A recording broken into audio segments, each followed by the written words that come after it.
நம்ம இன்னைக்கு பார்க்க போகிறது ஜவ்வரிசி உருண்டை. அது எப்படி பண்ணலான்னு வாங்க பார்க்கலாம். அதுக்கு 1 கப் ஜவ்வரிசியை நல்லா முங்குற அளவுக்கு தண்ணி ஊற்றி ஊற வச்சுக்கோங்க. 3 மணி நேரம் இல்லைன்னா 4 மணி நேரம் நல்லா ஊறியிருக்கணும்.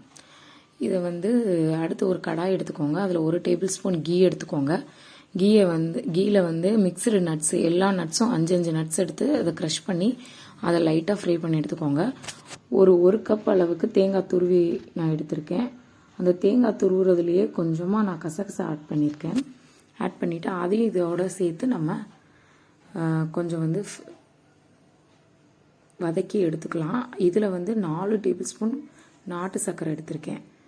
இதையும் நல்லா கிண்டிட்டு அந்த சூடோடையே ஸ்டவ் ஆஃப் பண்ணிடுங்க. அப்படியே கொஞ்சம் நேரத்துலேயே அந்த நாட்டு சர்க்கரை நல்லா இலகி கொடுத்துரும். இதை தனியாக எடுத்து வச்சுக்கோங்க. அப்புறம் நம்ம ஊறிச்சான்னு ஜவ்வரிசி எடுத்து பார்க்கலாம். அந்த ஜவ்வரிசியை தனியாக பிரித்து எடுத்திருக்கேன் தண்ணியிலேருந்து. இந்த மாதிரி கொஞ்சம் கொஞ்சமாக எடுத்து பிழிஞ்சு எடுத்திருக்கேன். இதில் நம்ம என்ன பண்ண போகிறோன்னா, ஒரு 1/4 கப் கார்ன்ஃப்ளவர் ஆட் பண்ண போகிறோம். 1/4 கப்பு கார்ன்ஃப்ளவர் ஆட் பண்ணி நல்லா மாவை நல்லா பிசைஞ்சு எடுத்துடணும்.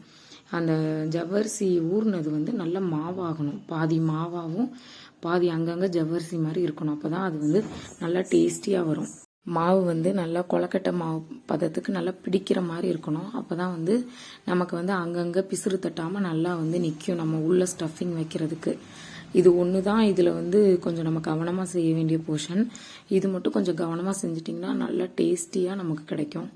இந்த மாதிரி நம்ம உருண்டை பிடிச்சி அதுக்கு நடுவில் அந்த ஸ்டஃபிங்கை வச்சு நல்லா நம்ம அமுக்கி எந்த சைட்லேயும் ஓட்டை இல்லாமல் நல்லா ஃபுல்லாக அந்த மாவை வச்சு நம்ம மூடி விட்டுட்டோம்னா அந்த ஸ்டஃபிங் வேகும் போது, ஆவியில் வேகும் போது வெளியே வராமல் இருக்கும் நமக்கு.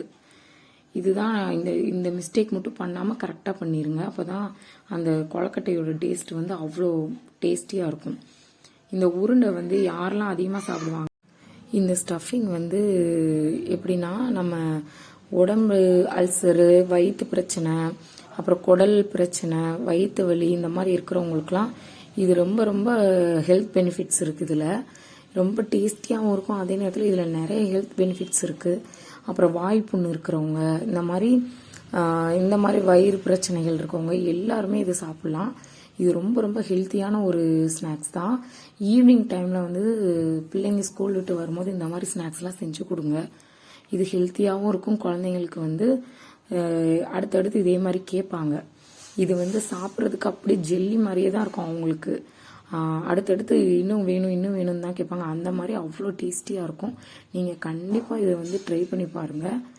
ஏன்னா இந்த மாதிரி உருண்டை மாதிரி எல்லாத்தையும் அந்த மாவு ஃபுல்லாக எடுத்து வச்சுக்கோங்க தனியாக. இந்த மாதிரி ஃபுல்லாக எடுத்துட்டு இதை நம்ம இட்லி சட்டியில் வச்சு ஒரு 20 நிமிஷம் அவிச்சு எடுக்க போகிறோம். நான் இன்னைக்கு இட்லி சட்டியில் தான் எடுத்திருக்கேன். நீங்கள் ஸ்டீமர் யூஸ் பண்ணணும்னாலும் யூஸ் பண்ணிக்கோங்க, அது உங்களோட சாய்ஸ் தான். இந்த மாதிரி ஒரு 20 நிமிஷம் நல்லா அவிச்சு எடுத்துட்டு அதை ஒரு பவுலுக்கு மாற்றிட்டு இப்போ நம்ம என்ன பண்ண போகிறோன்னா, ஒரு 4 டேபிள் ஸ்பூன் ஜீனியில் 2 டேபிள் ஸ்பூன் தண்ணி எடுத்து லைட்டாக கொதிக்க விட்டுட்டு அந்த தண்ணியை இந்த ஜவ்வரிசி மேலே ஃபுல்லாக ஸ்ப்ரெட் பண்ணி ஊற விட்டுருங்க. அதுக்கு மேலே நட்ஸ் வச்சு கார்னிஷ் பண்ணி எடுத்துக்கோங்க. இது எதுக்காகனா, இந்த ஜவ்வரிசி மேலே பிளெயினாக தான் இருக்கும். இதில் இந்த இனிப்பு பாக ஊற்றும் போது இன்னும் டேஸ்ட் அதிகமாக்கி கொடுக்கும், என்ஹான்ஸ் பண்ணி. அதனால தான் இந்த மாதிரி ஒரு ட்ரிக் நான் சொல்கிறேன். இதை இன்னொரு மாதிரியே சர்வ் பண்ணலாம். தேங்காய் பாலில் சர்க்கரை ஆட் பண்ணி அந்த தேங்காய் பாலையும் அந்த ஜவ்வரிசி உருண்டையில் ஊற வச்சு சாப்பிடுங்க. அதுவும் அல்டிமேட்டாக இருக்கும். கண்டிப்பாக சொல்கிறேன், இது ஒரு சூப்பரான ரெசிபி. கண்டிப்பாக ட்ரை பண்ணி பார்த்துட்டு சொல்லுங்கள். அளவு எல்லாமே நான் வீடியோலேயே கொடுத்துருக்கேன். ஏதாவது டவுட் இருந்தால் கமெண்ட் பண்ணுங்கள். இந்த வீடியோவை நீங்கள் எல்லாருக்கும் ஷேர் பண்ணுங்கள், சப்ஸ்கிரைப் பண்ணுங்கள். கண்டிப்பாக ஃபாலோ பண்ணுங்கள், சப்போர்ட் பண்ணுங்கள். இந்த ரெசிபி கண்டிப்பாக நீங்கள் ட்ரை பண்ணி பாருங்கள்.